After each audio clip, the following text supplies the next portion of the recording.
My name is Monica Gleberman, and you're listening to Silence on Set podcast.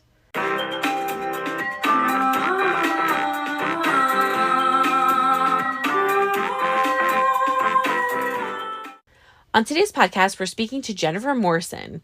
She's an American actress, director, producer, and former child model. She's mainly known for her roles as Allison Cameron in the medical drama series House and Emma Swan in the ABC adventure fantasy series Once Upon a Time. She has done a ton of film and television work, but has really pursued and carved a career as a director. So for today's interview, we're going to be speaking to her about her directing career from where she started to where she is now, including the 4 episodes she directed recently for Dr. Death Season 2. Jennifer has this amazing ability to be able to match tones for various shows, and she's directed a slew, including Euphoria, One of Us is Lying, Joe Pickett, Grease, Rise of the Pink Ladies, and of course, Dr. Death. So to talk about that and the many more projects that she has directed and maybe some upcoming ones, here's Jennifer Morrison. So I'm so happy. I was saying I'm so happy to have you on here because I've been the biggest fan and I've interviewed you over the years, but I love everything that you do. So I'm so happy to have you on here. Thank you. Thank you so much for having me. Well, I wanted to start out with, obviously, a lot of people know you from shows like, just little small hits like Once Upon a Time and House and things like that over the years. What drew you to directing? Because you've been directing for a really long time. So what was it about that aspect that you were like, I need to go do that? Yeah, the interesting thing was, I guess I didn't really realize it as it was happening, but when I looked back at it and as people were asking me this question, I realized I kind of had 2 simultaneous careers coming up at the same time when I was younger, because I was directing theater from a really young age. I was directing theater in high school and then in college. And then even when I first moved out to Los Angeles, I directed a couple productions in smaller theaters. And then I booked House as an actor. And so my life really shifted to just acting at that point. And I'd always really loved movies and loved cinema. And, when I traveled for work, I would take my DVDs with me. This is back when streamers weren't making our lives, easier with everything at a fingertip. And so I kind of just started using my sets as a way to go to film school. I was asking a million questions and just using the resources that I had around me to start learning what it was that I was loving about these films and how to accomplish them and all that stuff. So I think it was just kind of a combination of, like, it was in there with the theater directing when I was younger. It sort of expanded as I was spending all this time on set as an actor in terms of my curiosity and my passion for filmmaking. And then while I was working on Once Upon a Time, I came across this short script that my friend Janelle Riley had written. And it was just so funny and so charming. And it really just was the right tone for what I was looking for. And so I decided it just felt like the right time to do it because I liked the script so much. And so I just figured out how to put that together. And it was one of those things where once I was directing, one thing led to the next. And I loved it so much, and it felt like such a natural fit for me. And I was so excited to continue growing in that arena that it just kind of took off from there. It's so funny you should say that, because tone, I find your tone very interesting because you choose such different projects. I think you were talking about warning labels probably that you first started off, but you went from that to like Sun Dogs to then like to doing a show like Euphoria. And I mean, Right. these are such different, very specific tone projects. I mean, even to go to like Joe Pickett, the way it's shot, I told you I'm a huge fan. So I love it. No, this is amazing. But Euphoria has a very specific look with color, with the wardrobe, with how they're speaking, with how close you are to the camera, how far away you are. With Joe Pickett, it's a little more handheld, a little more like you're kind of with him, like a passenger. So what draws you to these shows? Because they're so different, and the tone that you do, you're able to accomplish it seamlessly. Like I'm right away, I know it's you though. Like you definitely have a fingerprint of I'm like, that was definitely her, like Jennifer Morrison. And then I wait to the end to see like if it was directed by you. But you seem to like get into these worlds. So like, how do you like crawl into them when they're so different? Yeah. It's interesting because I think you'll see over time, it's going to take a second for this to happen because it's a longer process to have features put together and come out, right? So it's going to be a longer time to see a pattern in my features. But like, I think I'm writing my next feature right now. And so eventually, when you look at warning labels and you look at Sundogs and then you look at what will come next, I think you'll see a little bit more of a continuity and tone just because those are the things that are like drawing me personally to the project. And my goal with television directing has been a little bit different just because I was looking at it as an opportunity um, to try all these different things, to really like jump into all these different genres, because I'm not necessarily going to have that opportunity as a filmmaker. And so to me, it was exciting to do that. And it's interesting too, because when you jump onto these shows, some of these shows I directed the pilot, so I did get to set the tone and the vision, but some of these shows I didn't. And so you're inheriting a style that you're doing the best you can to really adhere to, but also do the best you can to like elevate it in any way you possibly can. So you come onto a show and it's like a camera you've never worked with before and lenses you wouldn't have necessarily chosen. And, and none of those things are a problem. I see those things as exciting because you learn so much about things that if I were just waiting for my next feature to try that out, I wouldn't know if I loved it or didn't love it. And I wouldn't have that tool in the tool set, I think is a better way to put it. So I was very purposefully going after first season shows, either pilots or first season shows where I could really just kind of roll up my sleeves, do as many different genres as possible and experience all those different tools and kind of go like, you know what, I do love this. I don't love this. I figured it out, but I don't love it, but I do love this. And I'm going to take this with me, so it's been an exploratory process a little bit for me. And then, I think, like I said, you'll see as I have the opportunity to make more features, you'll start to see, I think, a little bit more continuity and like tone and style. Well, like I said, you do such a good job though, because I can tell that it's you. Like I don't know, I don't know how to explain it, but like I can tell. But you do fall into these tones, like for whatever show that you're doing, and I'm always just amazed by it. Like for something like Euphoria, which is so specific, and it's interesting that you said that you experiment because it almost sounds like you experimented. You wanted to be an actor. You're experimenting as an actor. You're learning. Which led into directing. And now you're experimenting as a director by having all these different opportunities to try things out. So, when you mentioned like when you go on these sets, obviously it's not your set. It's not something that you get, like you have your projects, but when you're doing these kind of things, you're walking in on someone else's set, someone else's tone. So what's one of the most difficult things? Like, how do you translate it? Because like I said, you do it so well and you pick such hard things to do. So I'm like, how does she do this? So what's like one thing I guess that you prepare for, or things that you struggle with to kind of get that tone or match it? I think the first thing I do, and I honestly have no idea what other directors do because directors don't know what other directors do. It's so weird. It's like all I know is what I have figured out to do.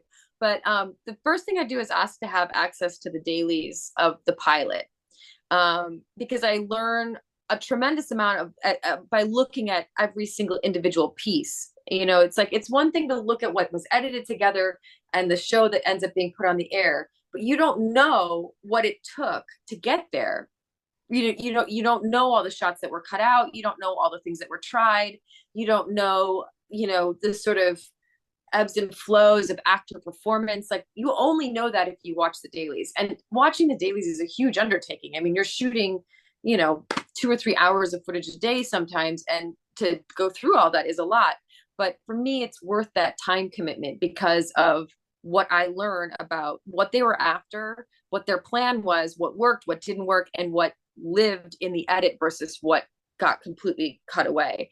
And so it gives me a huge insight as to like, oh, that was already tried and they didn't like it, so I don't need to waste my time with that. And oh, okay, this is what they're loving, and these are like the puzzle pieces that are working for the style of this show, so I know exactly how to go after that.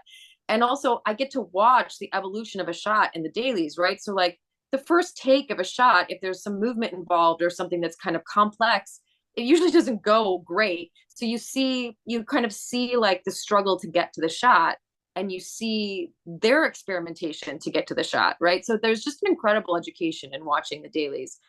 So I highly recommend that to any filmmaker or any director coming onto a set, if they have the time to do it or the willingness to do it, because I do really think that's why I'm able to do what you're saying I'm doing, which is like kind of get inside these tones and figure it out.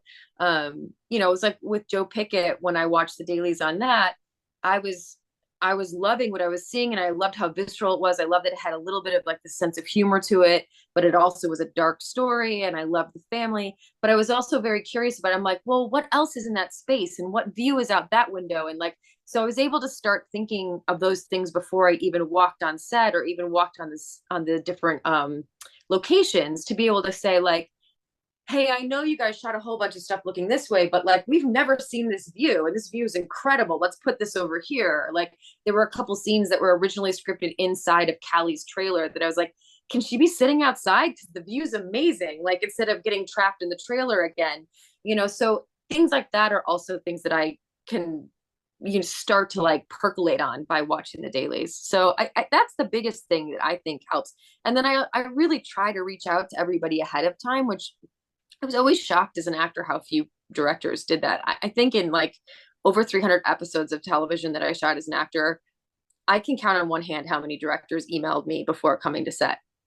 And I always reach out to the main cast, and if there's like recurring guest stars or people that are heavy in the episode, I always, they don't have to talk to me if they don't want to, but I just email them and say, hey, I'm coming on. I would love to meet you or have a chat. Like, please let me know if there's anything I can do for you. Any questions I can answer, blah, blah, blah. Some people respond, some people don't. Either way, at least they know I'm coming. And I do the same thing with the cinematographer that I'm working with the showrunner, with the line producer. I have sort of strategic people that I try to have a bit of a conversation with before we're even in day one of prep, so that I have a little bit of, I don't know, background, sense of the person.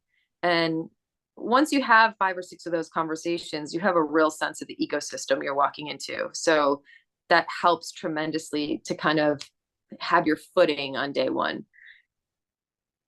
Yeah. It's so funny because when you're talking about directing and like what you use in the tools, you sound like how like I would sound in terms of being a fan, because when I'm watching it, I'm doing the same. Maybe that's how I recognize when it's you directing, because I'll be watching and I'm going, we've never seen, oh my God, we've never seen this part of this thing. Or I've always wondered what was behind the red door that we see every single episode. So it's just so funny that you would say like, I wondered those things. So when I'm coming on set, now we could explore something new. I could keep the tone, but I could explore new areas that we haven't seen before. And so it's funny because as you were talking, I was going, oh my gosh, maybe that's how I recognize it all the time, because it's things I want to know. So you're like, you're keeping in tone, but like you said, elevating it because you're adding to things that we all want to know, us as viewers. I mean, it's the hope, right? You never know, but it's your hope. And I think especially with television, well, this is probably true with anything you're directing, whether it's a film or television, but I think because you're asking people to show up over and over and over again for television, you're asking people to spend so many hours with something, that a scene has to give you something new. Every scene has to give you something new, or why is it there? And those are conversations that the showrunners and I are having as I'm going through and shot listing and coming up with ideas up front too. It's like, sometimes there's a reason something has to be repeated, but okay, if we have to repeat it in the dialogue, then how do I make the visual something that's new? So it's like, I really do have that in my mind, especially with television, which is like, how do I make sure that there's something new that you haven't seen or you haven't heard or you haven't felt yet in this scene, so that it feels valid and it feels worth it for the fans, And so that definitely drives me when I'm in the design process. Yeah, it's so cool to hear you talk about it, because I'm picturing all your work and I'm going, that's probably why. Because like I can kind of see like where you're going. I would talk to you for an hour about like One of Us is Lying, because it was so fantastic, and like, oh my God, my mind was like exploded. Surface, you did such a great job with, but I know like we're limited on time, so I definitely want to make sure that I get you. And obviously Grease. Thank you. That was great. A real love. Oh my gosh. That episode was so good that you directed. And I mean, with music and all the stuff and the dancing that you have to like deal with, again, another thing that you had to figure out, but you did it, and you did such a great job with that episode. But I'll stop with my nerdiness and get to Dr. Death. again, I was like, when I saw the list of directors and there were just two, it was like, one doing one, half the episodes and one doing another half of the episodes kind of like mixed in. I was super excited to see your name. And I went, how is she going to do this now? Because this is like a medical, this is, it's serious, but you have to lead up to that. I mean, there's so many aspects to this. So why Dr. Death? And were you nervous in terms of the medical jargon, the shots, making sure all of the stuff's correct? I know you have obviously other people on the team that could help with all of that, but how do you take something like this on? And it's a true story. Yeah, I mean, there's a lot of questions in there, so I'm going to try to break it down as fast as possible. But taking it on in the first place actually goes back to One of Us is Lying. I had just turned in the pilot of One of Us is Lying, and some of the executives at UCP reached out and said, we are working with this showrunner, Patrick McManus, who we feel like your style of shooting would really fit with his taste. We'd love for you guys to meet. We don't really know what's going to come of it. We already have a director for his pilot for season 1 of Dr. Death, but we are looking for directors for the rest of the season. If you would be open to doing, episodes that weren't the pilot, we do have this cool block open where it's like a whole fantasy sequence, and we need someone who really can do visual stuff. So this might be a good fit. I was like, listen, of course, I would love to meet him. So I went and had a lunch with him. They were right. We immediately hit it off in terms of movies we loved, the style of things that we love, the way we approach work. It was an immediate like creative fit in a way that was so obvious. And so I did sign on to do episodes 3 and 4 of season 1 of Dr. Death, and had an amazing experience. Like, just loved working with those actors, loved working with Patrick, loved again revisiting my UCP Peacock family, because they truly have become like my family. And I got that chance to kind of get my feet wet with the true story of it all. And I had lived in a fake hospital for 6 years on house. I lived around surgeries. I lived around what it took to do it, to shoot a surgery. I know what it takes to memorize those lines. I know what it takes to try to make them effective.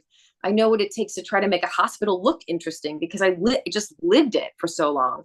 And then to be able to do that in the language of the Dr. Death world, I already had kind of had my feet wet with that. So the combination of just my past experience with medical stuff as an actor, mixed with really being able to be there on the ground floor in season 1, mixed with just having great collaborative partners. Patrick's amazing. And then season 2, the showrunner is Ashley Michael Hoban, who she had been a writer on this first season and then the showrunner on the second season. And she and I got along really well as well. So it was just, that stuff all was a very natural fit. And I think especially that experience that I had as an actor, having to recreate surgeries so many times, really, really gave me the confidence, but also just like the ability to know what it was going to take to get through those days. Because those days, I think, are the most intimidating on a medical set. There's so many props. There's so many things that can go wrong. There's so many background performers that you're relying on to do really important things, and you have to make sure that you've rehearsed with them ahead of time. You need to make sure that there's like a musicality to the movement between everybody. If you just show up on the day and hope that it happens, you're never making your day, and you're not going to be able to shoot your surgery. So I was just lucky that I had 6 years of living through that as an actor to kind of mentally know what I was in for. I think I answered your questions there. No, you did. Out? No, you did. And with Dr. Death, why, I spoke to Patrick and he was so excited, and Allison said the same thing. They, how much they love you. We spoke about season 1 and then into season 2. And I was like, I'm so happy that he supports women in particular for his projects. So, but I was really excited that you did the pilot for this season. Why decide to take on the pilot? Did you feel comfortable after working with him and the team for season 1? Because I feel like a pilot sets everything, right? Like it sets the tone, it sets it grabs the audience in, right? It keeps us all. Yeah. Why decide to do? Because I feel like it's so much. And again, I mean, listen, the first episode I was in. For me, that so much is the dream. I love that. Like I guess maybe not everybody's built for that, but I'm built for that. I'm best under pressure, and I'm best when I'm being asked to step into big shoes. And you know, honestly, like if the first season pilot had been available, I would have been like begging to do it. I really love setting the tone because it gives me a chance to do sort of a mini feature. You know, you're a part of casting all the cast. You're a part of guiding the set design. You're a part of, you know, you are talking and partnering into the cinematographer and telling them exactly what you want with lensing and light and cameras. And, you know, it really is like getting to be the, you know, the pilot director really does feel much more like being a filmmaker. And I really love that experience. You obviously are always partnering into the showrunner as well, which doesn't happen on a film, but in this case, it's great because whether it was Patrick or it was Ashley Michael, like they're both so wonderful and so creative, and we were just such good fits that it felt invigorating, not limiting in some way to have to check in with somebody, you know. So I love that part of it, and it was exciting. You know, it's like I knew the first season well enough to know that we were going to have some themes that overlapped, but that the visual was going to be brand new, that the look of the show was going to be new. You know, we were shooting on Super 35 cameras. I had two timelines that I was dealing with. So the timeline that dealt with Benita's story was all shot on anamorphic lenses that have a little bend to them. And the world was lit to be very warm because it was like the love story and like the seduction of him pulling her in, and the world was a little bit bent and skewed.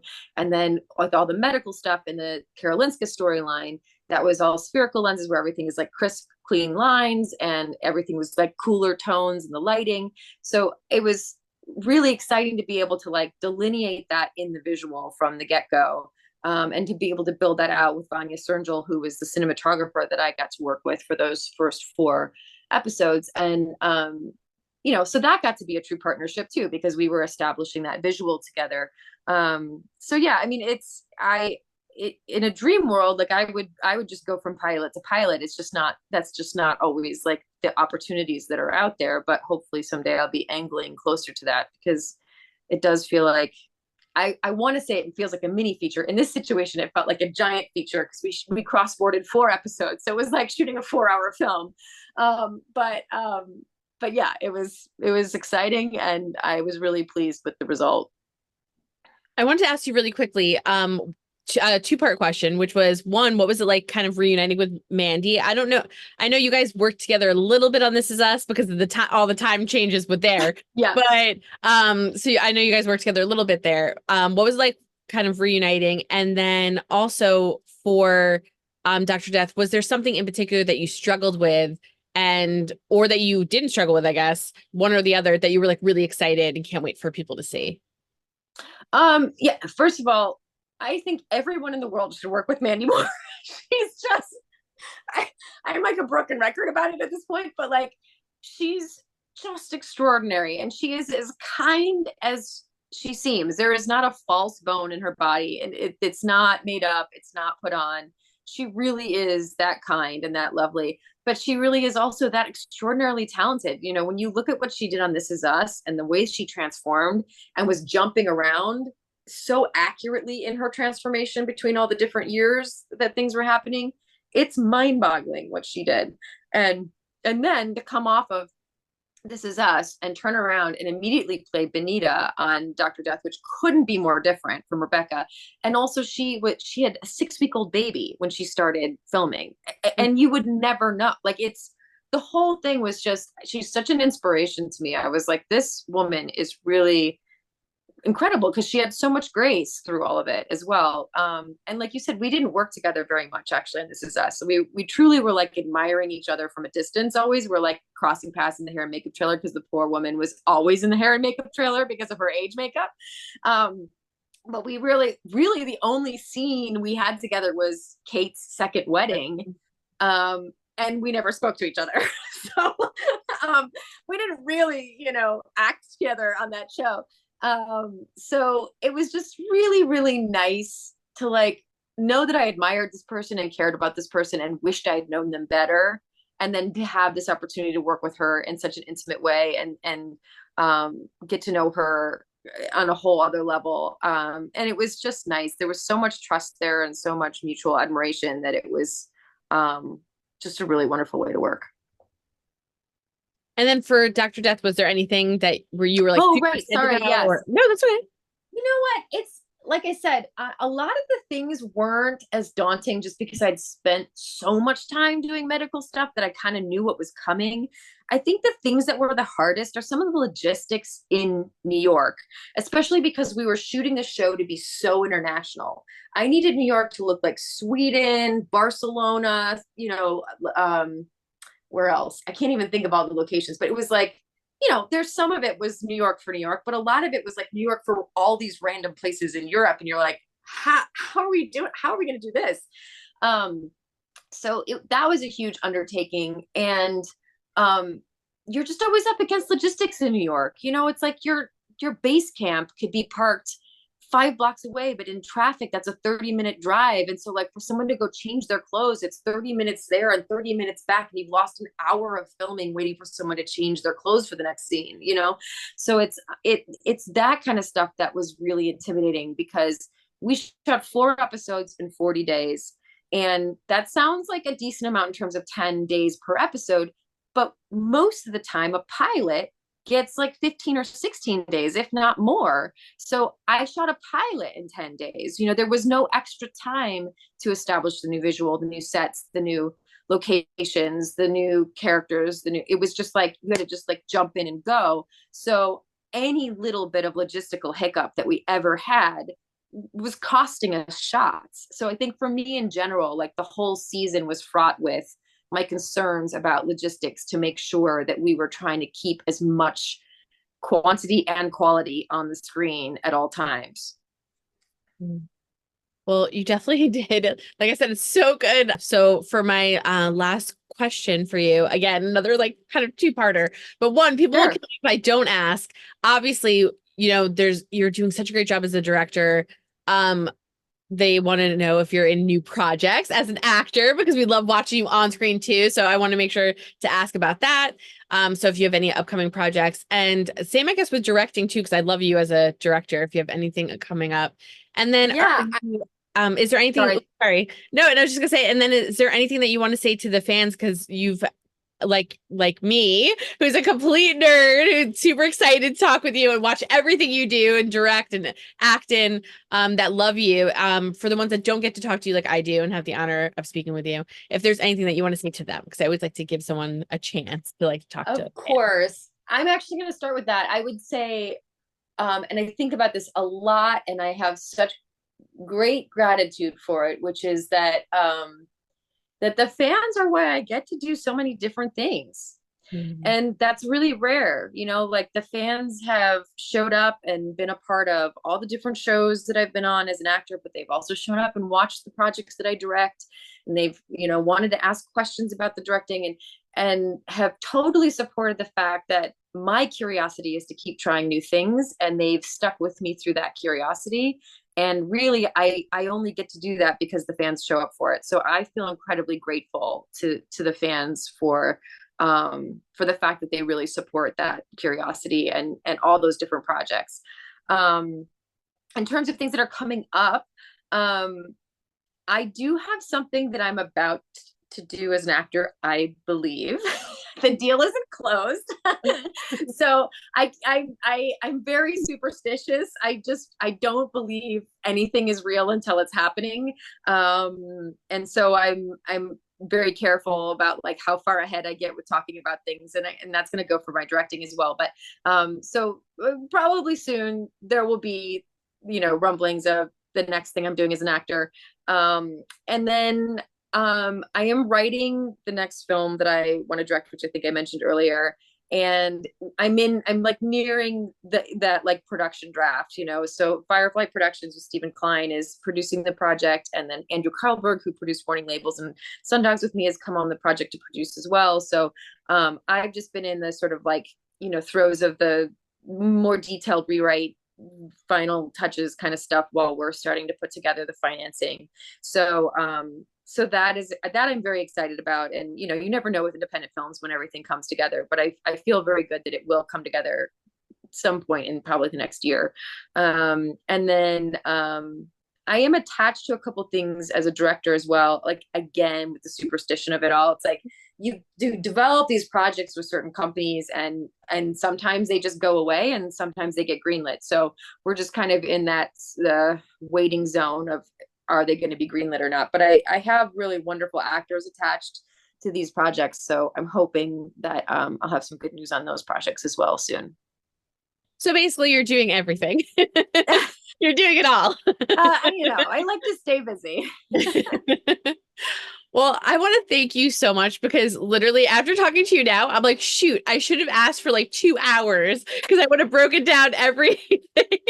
Well, we can circle back on any project. We can do a Dr. Death follow-up if you want.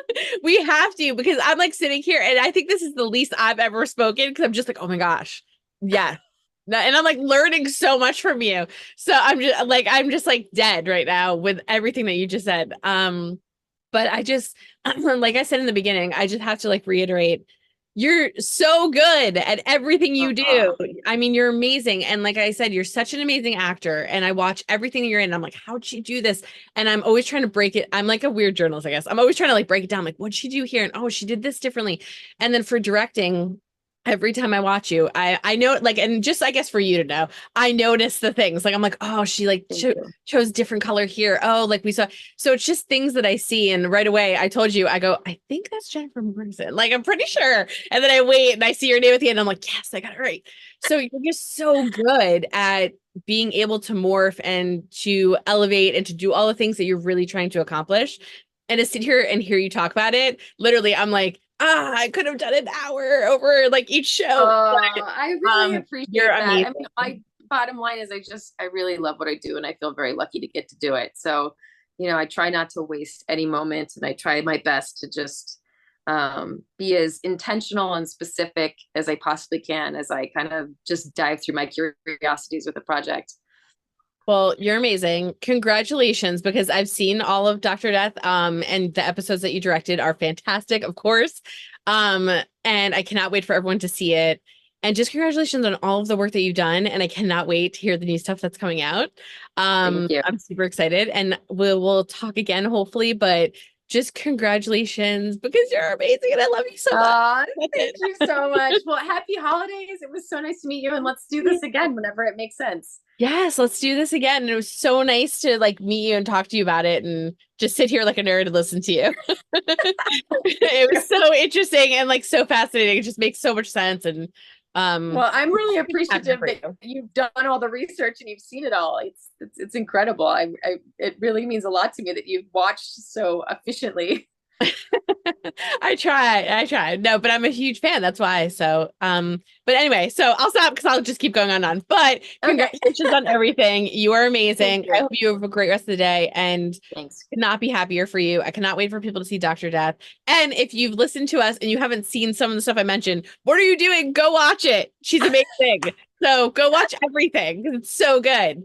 And just congratulations. I wish you the best as always. Thank you so much. Take care. Goodbye. Have a great rest of the day. Bye.